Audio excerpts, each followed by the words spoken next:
네, 6박 8일의 해외 순방을 마친 윤석열 대통령 오늘 귀국했는데요. 오늘 정치권 소식은 윤 대통령의 해외 순방 성적표와 국민의힘 당권 경쟁 상황 그리고 이재명 더불어민주당 대표 관련 내용들 정리해 보겠습니다.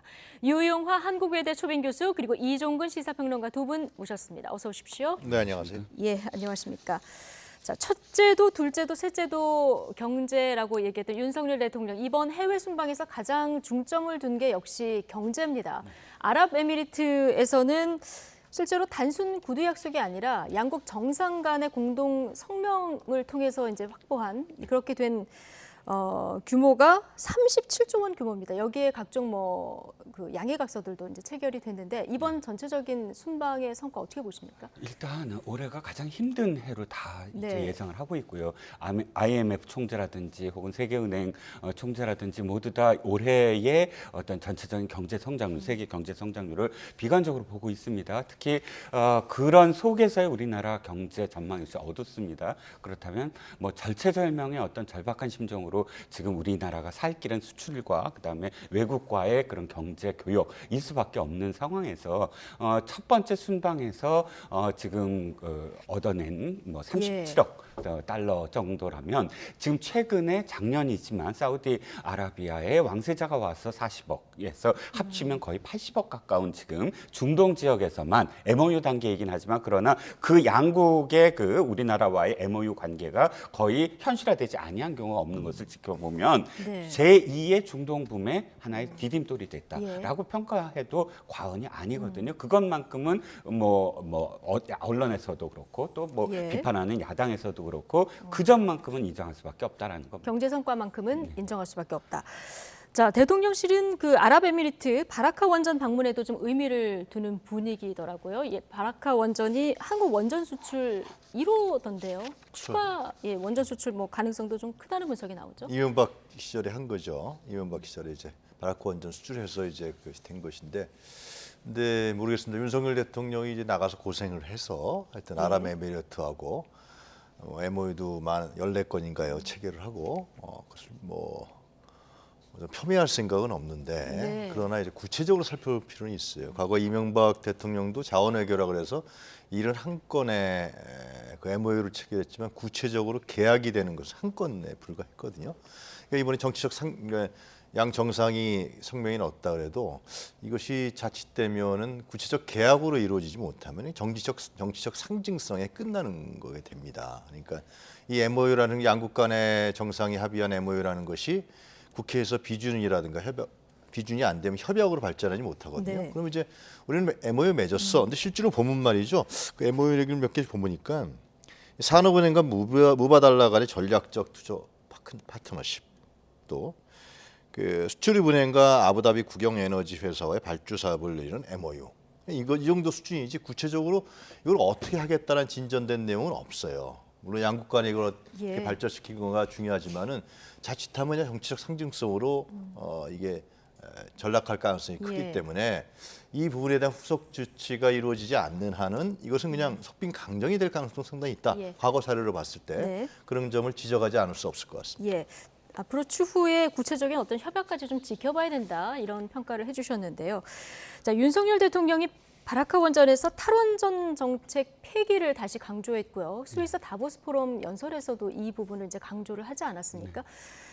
자, 국제 무대에서 이 메시지를 강조한 이유는 어디에 있다고 보십니까? 세계적인 그런 흐름 때문이겠죠. 세계적인 흐름은 이겁니다. 탄소 중립 어떻게 제로화할 것이냐에 대한 각 국가의 고민이거든요. 그랬을 때 이미 2021년, 2022년 연달아서 특히나 유럽 국가들 그 중에서도 탈원전을 앞장섰던 국가들이 그대로 지금 입장을 바꾸고 있습니다. 프랑스 같은 경우 유럽에서도 가장 선두의 원전 수출국이었는데 원전을 수출하지 않았어요. 지금은 러시아, 중국이 거의 1, 2위를 차지합니다. 이유는 프랑스가 탈원전을 했거든요. 그런데 프랑스의 지금 입장은 뭐냐면 원전 투자 계획을 발표를 하고 프랑스의 한수원 같은 그 송전 공사가 발표하기를 2050년까지 원전을 달성하려면 우리나라에서는 탄소 제로를 달성하기 위해서는 원전을 개발할 수밖에 없다라는 입장을 이미 밝혔습니다.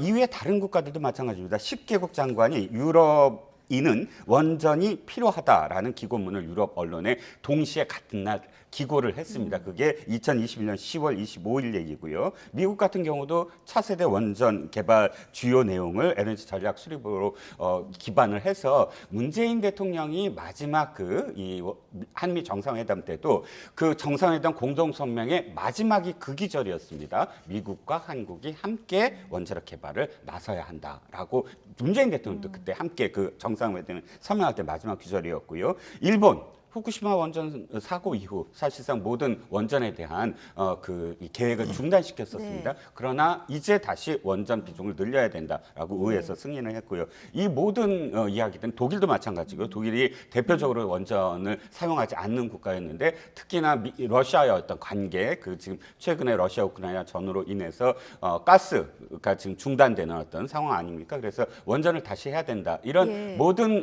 상황들의 밝히는 바는 뭐냐면 탄소 중립이 절박한 상황 속에서 탄소 중립을 실질적으로 안정적으로 재생 에너지는 아시다시피 가능성 아닙니까? 햇빛과 바람이 부족하면 그때마다 전력 소요는 탄소 그러니까 석탄을 할 수밖에 없고 그래서 결국은 지금 윤 대통령이 하는 이야기는 탄소 중립을 바라는 국가들이 앞으로 계속 원전을 수요가 있을 텐데 거기서 우리나라의 기술이 먹혀 들어갈 것이다라고 세이즈를 하는 것이나 세이즈를 한 것입니다. 이 문제는 워낙 중요하기 때문에 제가 잠깐만 말씀드리고 싶은데요. 그러니까 원전 확대를 한다는 거, 그러니까 이제 과도적으로서 재생에너지로서 아리백이라든가 그린 텍스노미라든가 과도적으로서 원전의 위치가 있는 것이지 원전을 확대한다, 강화한다 이래서 그러면 아리백이라든가 재생에너지 부분들이 약화되면 굉장히 큰 우리 경제 위기가 닥쳐옵니다. 그러니까 잘 아시겠습니다만 아리백이라는 것은 2050년까지 자발적으로 글로벌 기업들이 재생에너지 전력을 자기네 쓰는 전력을 재생에너지 태양광이라든가 풍력으로 한다라는 거거든요.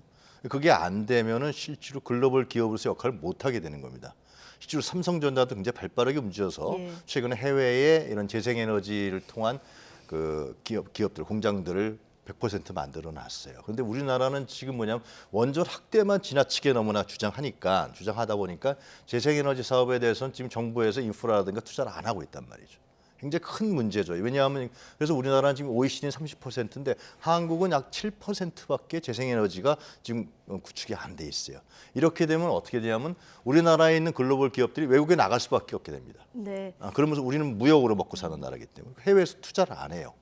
그러면 우리나라 지금 이제 윤석열 대통령이 기업이다, 시장이다 주장하는데 이러한 새로운 국제 질서의 변화란 말이죠. 오래전에 시작된 거죠. 이런 부분에 대해서 자꾸만 약화시키면서 원전만 얘기하다 보면 아리백에는 원전이 없습니다. 지금 이후에 그린 텍스노미에서도 원전은 어떤 단서 조항으로 들어가 있을 뿐이에요. 근데 이게 정말 중요한 문제라서 이게 한국 경제에 윤석열 대통령이 너무나 원전만 주장하니까 한국 경제에 파탄을 갈 수 있는 우려가 있다는 걸 지적하지 않을 수가 없습니다. 알겠습니다. 자, 기대 이상의 성과도 있었지만 좀 논란도 있었는데요. 화면 보고 오시겠습니다. 형제국의 안보는 바로 우리의 안보입니다. UAE의 적은 가장 위협적인 국가는 이란이고 우리의 적은 북한입니다. 네. 자, 아크 부대 장병들을 격려하는 자리에서 나온 이 발언이 좀 논란이 됐는데요. 자, 이란이 한국 대사를 불러서 항의를 했고, 자, 우리도 이란 대사를 불러서 설명을 하고, 자, 이런 상태였고, 대통령실에서는 이제 계속 설명을 하고 있고 오해는 풀릴 수 있다 이렇게 보고 있는데요. 어떻습니까? 이후 이란 측의 추가 반응은 지금까지 나오진 않고 있는데 이렇게 매듭 지어질까요? 이것은 어찌나 참 이해가 안 가는데 대통령실의 참모들이 어떻게 이렇게 대통령이 이런 발언을 할 수 있게 했느냐라는 것을 진짜 역대의 어느 대통령도 이란을 이렇게 적으로 규정한 명시적으로 한 대통령이 우리나라에서 아무도 없습니다. 그러니까 지금 상황이 어떠냐 하면 이란 같은 경우 히잡 시위로 인해서 상당히 이란 정부가 위험에 처해 있고 그리고 이란이 그 돌파구로서 지금 아랍에미리트와 협력적 관계를 개척하고 있는 상황이란 말이죠. 그런데 갑자기 그것도 중동에 있는 사람도 아니라 한국의 대통령이 왔고 이란은 아랍의 정이다, 아랍에미리트의 적이다 이렇게 얘기를 해버렸어요. 그것도 아크 부대에 가서 말이죠. 근데 이걸 자세히 보면은 과거 MB 때 이명박 정부 시절에 비밀 군사 협정을 맺었다라는 부분들이 나중에 폭로가 되면서 문재인 정부 때 임종석 실장이 가서 그걸 무마하느라고 굉장히 굉장히 힘들었었잖아요, 실제로. 이 비밀 군사 협정이라는 것은 자동으로 전쟁에 개입하는 거란 말이죠. 원전을 수출하는 대가로서 그걸 한 것이 아니냐 이런 얘기들이 굉장히 상당히 많이 나왔던 걸로 알고 있는데 이거를 윤석열 대통령이 가서 어떻게 보면 공개화시킨 측면이 굉장히 강해요. 그러니까 아랍에미리트도 굉장히 곤란해지고 이란 입장에 봤을 때 이 뭐야 갑자기 도대체 중동의 많은 국가들이 혼란스러워하고 두려워하고 불안을 갑자기 대한민국 대통령이 와서 이런 걸 해버린 거예요. 근데 잘 아시지만 이란과 우리는 상당히 좋은 협력적 관계입니다. 근데 이란은 제가 알고 있기로 한국이 최근 롤 모델이에요. 대장금이라는 것도 가서 시청률이 90%를 차지했었단 말이죠. 그렇게 좋은 관계인데 지금 말씀하셨지만은 이란의 정부 발표보다도 민간 방송이나 언론에서 더 얘기를 많이 하고 있습니다. 호르무즈 해협을 차단해야 되는 것이 아니냐, 이거 어떻게 할 것이냐는 문제. 그래서 이 문제는 근데 말씀한 것처럼 양국에서 그냥 대사 초치하고 말았어요, 우리도요. 예를 들면 이 문제 같은 경우는 고위급의 특사를 파견해서 해명해야 될 문제인데 우리 조치하고 말고 이란이 오해가 풀리길 바란다 이렇게 하는데 과연 이것이 해결될 것이냐. 저는 대통령실에서 어떻게 이러한 얘기를 외교부나 따라가는 사람들이 무슨 생각을 했는지 모르겠어요. 어떻게 이런 얘기를 대통령한테 할 수 있게 했느냐라는 것은 진짜 이해가 안 갑니다. 자, 이종근 평론가님 지금 대응이 맞게 가고 있다고 보십니까? 일단 이거죠. 적이 지금 표현을 어떻게 했냐면 적은 하고서 가장 위협적인 국가는 이렇게 했습니다. 그래서 사실 가장 위협적인 국가는 이란이 맞습니다. 왜냐하면 아랍에미리트 입장에서 한국과 일본의 가장 큰 영토 분쟁은 독도지 않습니까? 그런데 이란과 에미리트는 가장 지금 심각한 문제가 영토 분쟁이에요. 세 개의 섬이 있고 이거 원래 1971년에 아랍에미리트가 이 국가로 정식 출범하는 그 토호국이 함께 연합국가로 출범하기 직전까지는 한 토호국이 그 소유하고 있었는데 이 이란이 그거를 강제적으로 점령을 해버립니다. 그 섬의 언어는 아어를 쓰는 주민들이고요. 그런데 이란이 그냥 강제로 합병을 해서 지금 아랍에미리트는 계속 그 섬에 대해서 제소를 하고 그러면서 분쟁이 계속 있는 상태입니다. 그럼 독도 문제 분쟁이 남아 있습니다만은 최근에는 이게 관계 개선도 좀 된 측면이 있어서 관계 개선은 어떤 측면이냐면 이란 입장에서는 사실 고립돼 있어요. 거기서 왜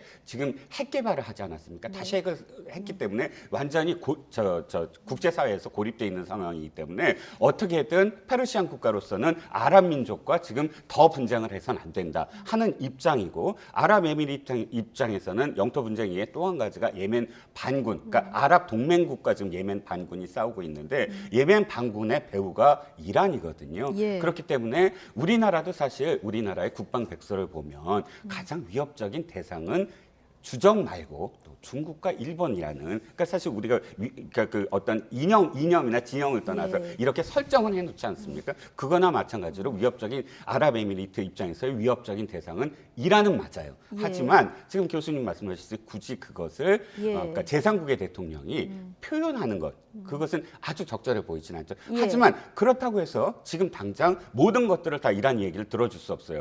이란이 지금 정치적으로 굉장히 어울리지 않는 지금 요구를 해오는 게 뭐냐면 동결된 자금 요구도 하고 동결된 자금 그거는 유엔이 해소되지 않으면 우리는 그걸 못 돌려주는데 거봐라 말을 실수했으니까 그거 돌려다오 하는 것. 두 번째는 뭐냐면 우리나라 대통령이 전혀 전략핵 개발 얘기를 한 적이 없어요. 전술핵 자산과 관련해서 독일과 미국의 관계처럼 우리나라도 무슨 문제가 있을 때 미국과 독일처럼 미국과 한국이 함께 미국 핵 자산과 관련해서 훈련을 해야 되지 않느냐 이 발언을 한 건데 NPT 탈퇴를 할 거냐 하고 지금 시비를 건단 말이죠. 이 두 가지는 지금 그렇다고 해서 특사를 파견하거나 하면서 우리가 들어줄 수 있는 전혀 별개의 문제란 말이죠. 그건 선을 넘는 것이에요. 굳이 불필요한 발언을 한 건 맞지만 맞습니다. 끌려가서는 안 된다. 그렇죠. 이렇게 지금 보시는 거고요.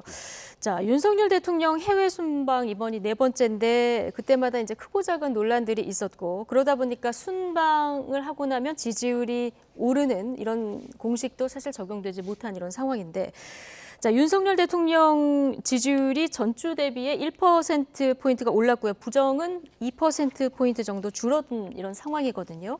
이 지지율 추이 이번엔 어떻게 보십니까? 근데 아직도 이제 30%의 박스권에 갇혀 있다라는 게 중요한 사실인 것이죠. 그리고 이제 뭐 40%, 50%로 넘어가지 못하는 이유가 무엇이냐 보면은 최근에 윤석열 정부에서 행한 조치라든가 이런 걸로 민노총을 갑자기 전격 압수수색한다든가 국정원이 갑자기 또 나타나서 국가보안법 문제라든가 간첩 뭐 사건을 수사한다라든가 이러한 어떤 그 기존의 극우 세력이라든가 보수 세력들을 결집하는 걸로 간단 말이죠. 이게 아마 윤석열 정부의 기조인 것 같은데 그래서 30%를 유지하자라는 것 같아요. 근데 그 이상을 넘어가질 못하는 것이죠. 그 점에 있어서 현재 뭐 1%가 올랐건 뭐 2%가 내려가고 이제 왔다 갔다 하는데 예. 그것은 참 별 의미가 별로 없는 것이다라고 규정할 수밖에 없고요. 아까 그 이란 문제 같은 게 굉장히 중요한 건데요. 그 핵무기 NPT 얘기한 건 뭐냐? 그 미국을 향해서 얘기한 거예요. 핵 개발하지 말라고 일어나고 미국하고 상당히 크잖아요. 당신들은 미국 말이야. 한국이 저러고 있는데 한미 관계 어떻게 할 거야? 예. 이런 굉장히 심각한 문제를 번져나가고 있다는 사실이기 때문에 이것을 그냥 뭐 이란이 별로 할 얘기가 없다, 이 별거 아니다 이런 식으로 한다는 네. 자체는 굉장히 한국의 중동 외교에 있어서 굉장히 크나큰 실패를 자초할 수 있는 문제다라는 예. 점을 엄정하게 우리는 외교 당국이 알아야 된다고 생각합니다. 예. 지지율 박스권 얘기를 해주셨는데요. 윤석열 대통령이 요즘 탈피해서 지지율 상승 흐름을 보이려고 하면 어떤 부분을 지금부터 좀 더 챙겨야 될까요? 전체적으로 추세선을 봤을 때는 그 지난 한 3개월에서 6개월 정도의 어떤 텀을 봤을 때 그러니까 하향 추세는 맞아요. 추세, 예. 그러니까 부정은 올라가고 긍정은 내려가는 추세에서 다시 부정은 내려가고 긍정은 올라가는 예. 골든 상향 크로스를 추세인 건 향하는 맞죠. 예. 선이었어요. 그게 뭐 아직도 벌어져 있지만 그러나 지금은 다시 정책입니다. 네. 정책일가 벌어진 지 한 1, 2주 됐고 가장 중요했던 건 제가 보기에는 당내 상황들.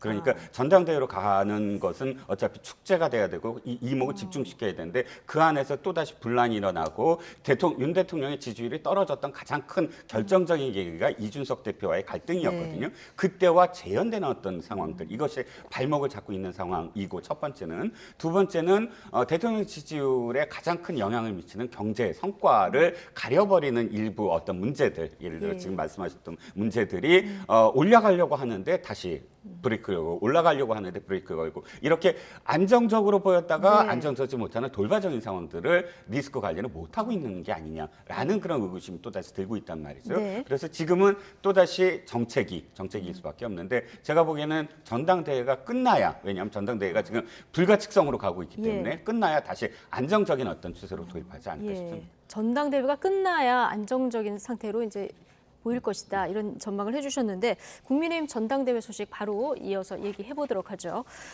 자, 대통령실과 갈등을 빚고 있는 나경원 전 의원 어제 본인의 발언 관련해서 윤 대통령께 사과 입장을 밝혔죠. 화면으로 만나보고 오시겠습니다. 제가 이 대통령님께의 본의가 아니었다라고 말한 부분은 저의 불찰이었고 이 부분에 대해서는 사과드립니다.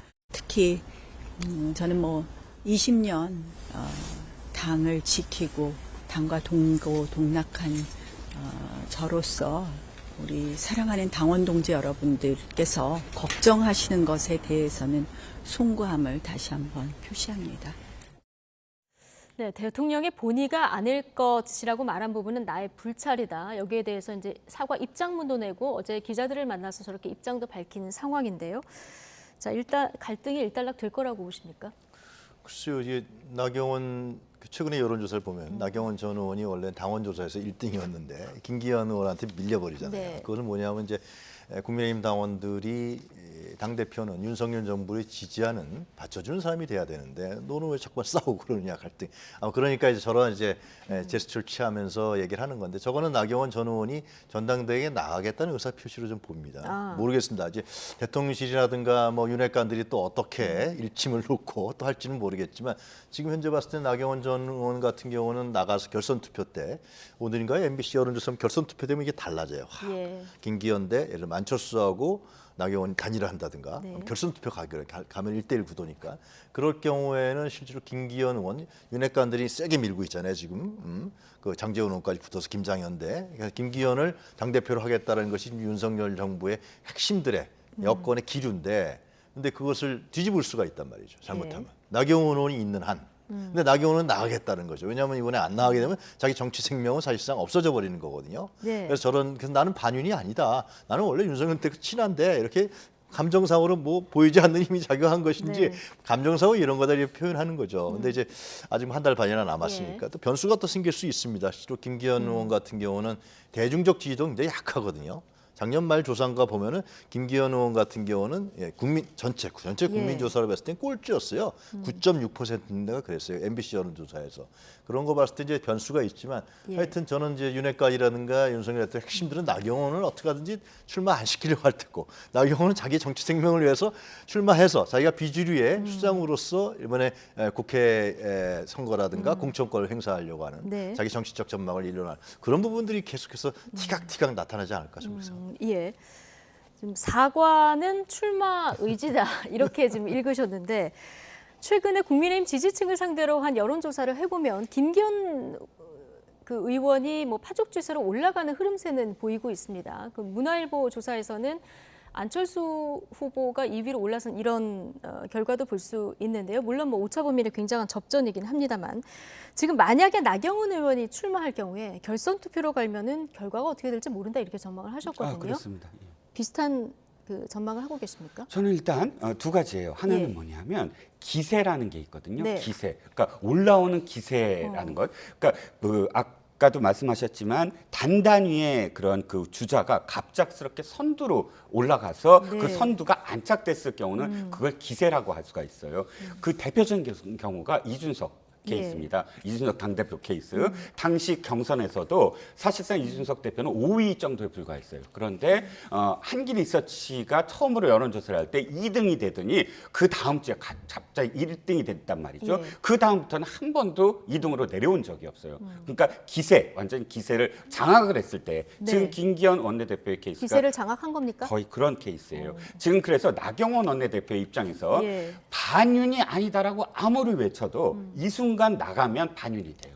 프레임이 그렇게 돼 있어요. 예. 다시 끝까지 나가면 커봐라 너는 아무리 사과를 한들 나온 것 자체가 반윤이다라고 지금 그렇게 되어 버린 상황이거든요. 제가 판단했을 때 지금의 사과는 추후를 다시 보겠다. 어차피 지금 어떻게 나오든 비윤이나 반윤의 포지셔닝이 안 벗겨져 있거든요. 예, 지금 본인이 원하든 원하진 않든. SNS까지 한 건 뭐냐면 어떻게든 내가 그것을 벗어보려고 했는데 예. 안 됐어요. 그러면 추후를 다시 기약하기 위해서라도 사실은 반윤과 비윤의 그 매듭을 지어버려야 된다. 그 프레임을 고르디우스의 매듭처럼 한 칼로 그냥 끊어버리는 건 안 나오더라도 이 문제는 확실하게 매듭 짓고 나와야겠다. 끝내야 되겠다라는 의도가 도리어 더 있다는 겁니다. 아, 그렇군요. 그럼 출마 의지라기보다는 네네. 그런 갈등의 고리라던가 어떤 오해를 당원들을 향한 어떤 그런 그렇죠. 왜냐하면 만약 출마를 하겠다 그러면 그야말로 비윤으로 가야 돼요. 이 사과까지도 필요 없습니다. 그래 비윤으로 해서 내 표 한번 장악해 보자. 그리고 친윤인 김기현과 한번 상대를 해보자라고 지금 포지셔닝을 해야 되는데 만약에 그게 불가능하죠. 출마 대통령의 의중이 이제 그렇다면 대통령실의 의중도 중요할 텐데 출마를 하게 되면 대통령실에서 어떤 반응을 내놓을까요? 더 이상 반응을 내놓을 수가 없습니다. 그렇진 해임까지가 마지막이에요. 왜냐하면 해임 지금까지 반응을 내놓은 건 장관직을 계속 수행하기 때문이고 지금 해임을 했는데 나간다고 했을 때 그 다음부터는 반응은 뭐냐면 당무 개입이 돼버리거든요. 예. 이미 대통령실에서 낼 수 있는 모든 사인은 다 냈습니다. 이 상황에서 해임까지 했는데 만약에 나간다? 이건 뭐 더 이상 어떤 해명을 하더라도 반윤의 어떤 수장이 되겠다라고 당원들에게 인식시키는 결과밖에 안 된다는 겁니다. 이 나경원 의원 이슈가 부각되면서 지금 유승민 전 의원 얘기는 쏙 들어간 상황이라서 유승민 의원의 출마 가능성도 사실 궁금하긴 한데요. 다음에 또 전망을 해보도록 하고 자, 민주당 얘기를 좀 해보겠습니다. 민주당은 뭐 계속되는 대표의 검찰 수사가 가장 큰 이슈라고 할 수 있는데요. 자, 검찰 소환 요구를 받았고 이재명 대표가 28일에 나가겠다고 했는데 검찰은 또 이 날짜에 대해서 좀 신경전을 이재명 대표 벌이는 이런 모습입니다. 어떻게 보셨습니까? 검찰이 그 변호사한테 구두로 얘기한 거 아닙니까 원래? 공식적인 소환장을 보내지도 않았고. 대장동 의혹 관련한 변호사가 선임이 안 됐기 때문에 성남 FC의 그러니까 변호사한테 얘기한 것이 전해지더라고요. 공식 소환장을 예. 당해 보낸 것도 아니고 이재명 대표한테 보낸 게 아니죠. 일단은 절차상에 있은 문제를 따진다 그러면 검찰이 그건 미스했다고 저는 생각이 들고 예. 이거 야당 당대표인데 국회의원인데 그냥 뭐 전임 변호인한테 얘기한다는 것이 검찰로서는 그건 이 일을 제대로 된 절차상의 문제를 못한 것이다라고 판단이 들고요. 근데 이게 당 대표로서 임무가 아니라 이제 개인의 아니 현재 혐의인데요? 당 대표죠. 당 대표인데 이 혐의가 당 대표로 있을 때 혐의가 아니죠. 아니라고 할지라도 현재는 예. 당 대표는 아닙니까? 국회의원 아닙니까? 예. 그거는 검찰이 그거는 그럼 검찰이 예를 들면은 전에 있는 사람을 수사하는 게 아니잖아요. 당 예. 대표로서 지금 뭐 몇 건을 여러 건을 수사하고 있잖아요. 그럼 검찰이 예를 들면 한동훈 장관이 뭐 다른 얘기를 하고 그러는데 아니 그럼 지금까지 검찰이 그럼 이재명 대표에게 했던 수사를 봅시다요. 아니 여태까지 성남 FC 문제 경찰에서 없어 무혐의야. 근데 작년 6월인가에 들어와서 다시 재수사해 경찰한테. 그러니까 경찰이 이건 검찰에서 재수사했습니다. 뭐 그 정도 수준에 했고 검찰이 다시 또 압수수색하고 해서 했단 말이에요. 대장동 건도 마찬가지죠. 대장동 건도 50억 클럽이라든가 사실상 사법 카르텔이란 말이에요. 50억 클럽이 있는 박영수 전 특검이라든가 이런 사람들의 수사는 전혀 하지도 않고 네. 갑자기 이재명 수사로 바꾼 다음에 그다음에 대선 자금 수사한다가 나오지 않으니까 네. 이제는 뭐 또 김만배 씨가 나와서도 그 천화동인 1호 내 거 아니야? 내 거야. 그러다 예. 이재명 거 아니야.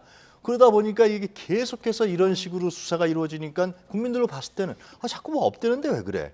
뭐 이거 뭡니까 예. 변호사비 대납 문제 쌍방울 김성태 사람 그 사람들은 이재명 사람 모른다는 거 아니에요. 그 변호사비를 예. 언제 줬는지 얼마를 줬는지 어디서 줬는지 이런 것도 전혀 검찰에서 제시하고 있지도 못하고 그리고 이제 김성태 전 회장에 대한 어떤 그 체포영장인가요? 거기 보면은 그 변호사비 대납은 쏙 빠져버렸어요. 예. 언론 통해서 계속 흘리고 그러다가 자 이런 부분에서 이제 그러면 이재명 대표는 좋다. 나 28일 날 평일날 말고 토요일날 네. 나가서 내가 정당당하게 맞서겠다. 뭐 그런 의사표시, 정치적 의사표시가 아닌가 생각합니다. 예, 어쨌든 뭐 28일 소환 조사가 이루어질 것 같고요. 일단 검찰의 소환 통보 방식이 좀 적절하지 않았고 검찰의 수사가 좀 편향적이다 이런 지적을 해주셨는데, 자 이런 가운데 검찰 공소장에 나온 내용 하나만 좀 보면, 자 이재명 당시 성남시장이 김만배 목 절반을 받는 계획을 보고받고 승인했다. 이게 이제 검찰의 공소장에 들어있는 내용이거든요. 자, 28일 소환 조사에서 아마 이 부분이 좀 쟁점이 될 것 같아요. 그렇지요. 지금 이 대장동과 관련된 어떠한 의혹의 핵심은 뭐냐면 인정해야 될 부분이 이겁니다. 지금 이렇게까지 뭐 예를 들어서 7억을 이 투자를 했는데 7천억 원의 이득을 얻었다면 그 이득이 어떻게 해서 나왔겠느냐에 대한 의문에서부터 출발하는 것이거든요. 아무리 어떠한 시행사라도 그렇게 과다한 어떤 이익을 한꺼번에 얻을 수 있는 방법이 있느냐는 것이죠. 그런데 그 중에 들여다봤더니 성남시 공무원들은 이거 초과 이익에 대해서 환수하지 않으면 안 됩니다라는 보고를 당시에 분명히 했었고, 그것을 묵살하는 상황이 그렇다면 왜 민간업자들에게 어떻게 수익을 지금 내게 만들었느냐, 이것을 따지다가 그렇다면 그 허가를 내준 사람은 누구냐. 그런데 허가를 내주는 어떤 과정을 봤더니 이 민간업자들에게 당시 성남시 책임자의 한 사람이었던 정진상 씨가 사인을 했고, 정진상 씨한테 혐의가 있고, 그렇게 해서 하나씩 얘기하다 보면 유동규 씨 어떤 증언과 각각 법정의 증언에서 말씀하셨듯이 확실하게 이 1호에 대한 절반의 어떤 이득이, 천화동인 1호. 천화동인 1호에 대한 절반의 그런 수익이 바로 이재명, 그러니까 유동규 내라고 표현됐는데 이번에 더 적확하게 보고가 들어갔다는 거 아닙니까? 예. 그렇다면 지금 이 소환에 대한 또는 나중에 기소에 대한 가장 큰 어떤 정당성은 바로 그 점이죠. 이득에 대해서 실질적으로 가져가려고 했기 때문에 이러한 어떤 그 특혜를 줬다, 시행을 줬다라는 것이 가장 크게 얘기가 될 것 같습니다. 네, 이 문제로 뭐 연휴 첫날부터 여야 공방이 있었는데 민주당은 검찰이 이 내용을 흘렸다 이렇게 주장하고 있고요. 법무부는 우리가 흘린 거 아니다. 지금 검찰은 이렇게 얘기하고 있거든요. 누가 흘린 걸? 예, 국회에 이 내용은 이제 시간이 지났기 때문에 제출했다 이렇게 얘기를 하고 있는데 지금 어떻게 검찰이 피의자 공포 이 문제는 한두 건이지 않지 않습니까? 각종 언론을 보면은 거의 모든 언론이 단독 해갖고 이제 검찰발 기사를 쓰고 있단 말이에요. 보면은 다 이제 뭐 남욱이라든가 유동규라는 사람도 자기가 이재명을 돈 줬다는 얘기 하나도 없어요. 김만배도 돈 줬다는 얘기 하나도 없어요. 들었다. 예. 그런 것 같다. 이런 식이에요. 지금 검찰에서 얘기하는 거. 지금 검찰에서 예를 들면 대장동 부분에 있어서 이재명 지금 말씀하신 대로 허가를 준 대가로 뇌물을 받아 먹었다는 거 아니에요? 간단히 얘기하면요. 예? 뇌물이 얼마인지, 언제, 어떻게, 이재명 대표한테 전달됐는지 이런 얘기 검찰 얘기가 있습니까? 전혀 없잖아요, 실제로. 대선 자금 얘기했다가. 그런 상황에서 검찰에서 한동훈 장관이 무슨 검찰이 그런 사실을 만들어내는 거 아니지 않느냐. 제가 정확한 워딩 기억이 안 예. 납니다만은 이런 것이야말로 그리고 이제 여론 정치를 하잖아요. 검찰이 가장 자주 쓰는 법 아닙니까? 그래서 언론에 흘려서 언론에서 그걸 이르면 취재를 해야 되는 거 아니에요. 취재할 예. 시간도 안 주고 정확하게 그 말이 맞는지 아닌지 단독 검찰에서 나왔다 이렇게 하면서 그 프레임을 이재명은 대장동과 관련된 아주 부정하고 부패한 비리 정치인이다 이런 프레임을 계속 가둬 버리니까 뭐 이런 부분들은 뭐 예를 들면 특검을 한다든가 아니 법정 가서 따질 수밖에 없게 되겠죠. 네. 야당 대표 입장에서. 네. 네, 유영하 교수님 뭐 논리처럼 민주당 반발이 굉장히 지금 거센 상황인데 여러 갈래 수사가 동시에 진행되다 보니까 민주당에서는 내년 총선을 염두에 두고 이 지연술 쓰는 거 아니냐 이런 주장까지 나온 상황이거든요. 한동훈 법무부 장관은 혐의 많은 게 검찰 탓은 아니지 않느냐 이렇게 반박을 하긴 했는데 이 대표에 대한 반복 소환이 이거 불가피한 겁니까? 무리한 겁니까? 어떻게 보십니까? 제가 보기에 그 지연수를 쓴다는 건 어떤 의미냐면 검찰이 지금 수사를 하는 모든 과정을 정무적인 판단을 하고 있다라는 거거든요. 정치에 개입한다는 어떤 판단인데 만약에 그게 맞다면 도리어 그 판단이 잘못된 것이지 아닐까요? 지금 이미 국민들은 피로해 있습니다. 지금 뭐 이 3년 동안 털었다 이렇지만 이 모든 사건들은 사실 문재인 정부 당시에 수사를 시작을 했고 아까 저 민주당 진영에서 계속 얘기가 검찰이 무혐의 처분을 내리지 않았느냐 했지만 검찰은 한 번도 무혐의 처분을 내린 적이 없거든요. 성남 FC도 당시에 경찰이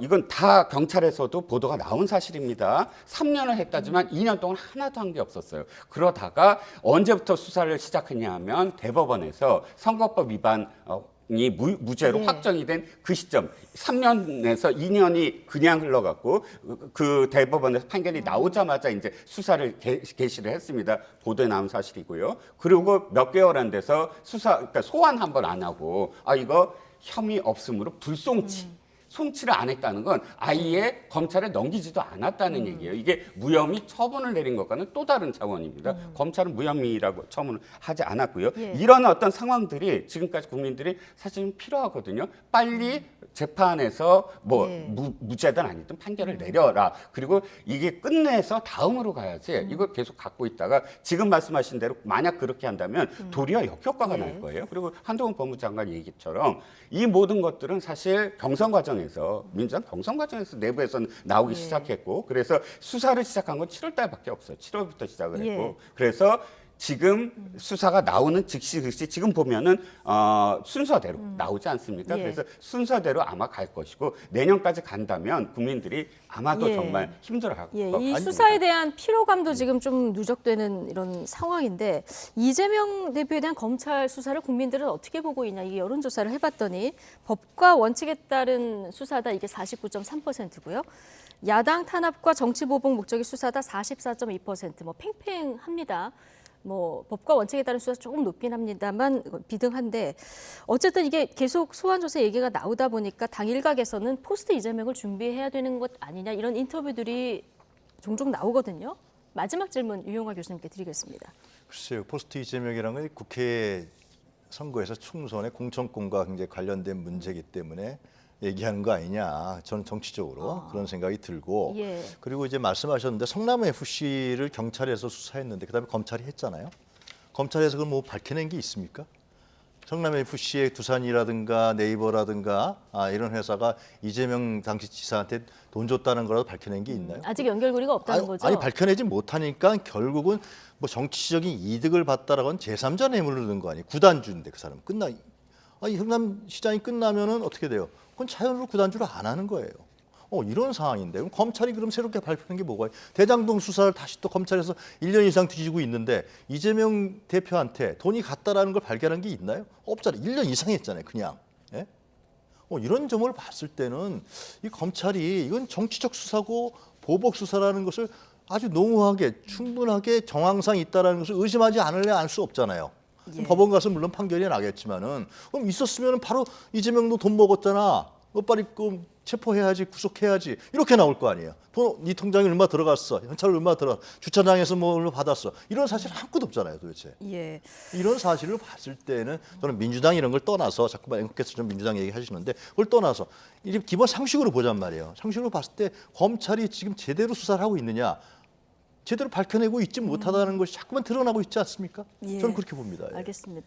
검찰이 지금 수사 상황에서 어떤 증거물을 더 가지고 있는지 이건 이제 모르는 상황이고요. 앞으로 이 수사 상황도 지켜봐야 되고 만에 하나 기소가 되면 이제 재판 상황을 지켜봐야 되는 거니까요. 여기서 뭐 어떻게 단언해서 얘기할 수 있는 부분은 없는 것 같습니다. 유용한 한국외대 초빙 교수 이종구 시사평론가 오늘 두 분과 함께했습니다. 고맙습니다. 예, 고맙습니다.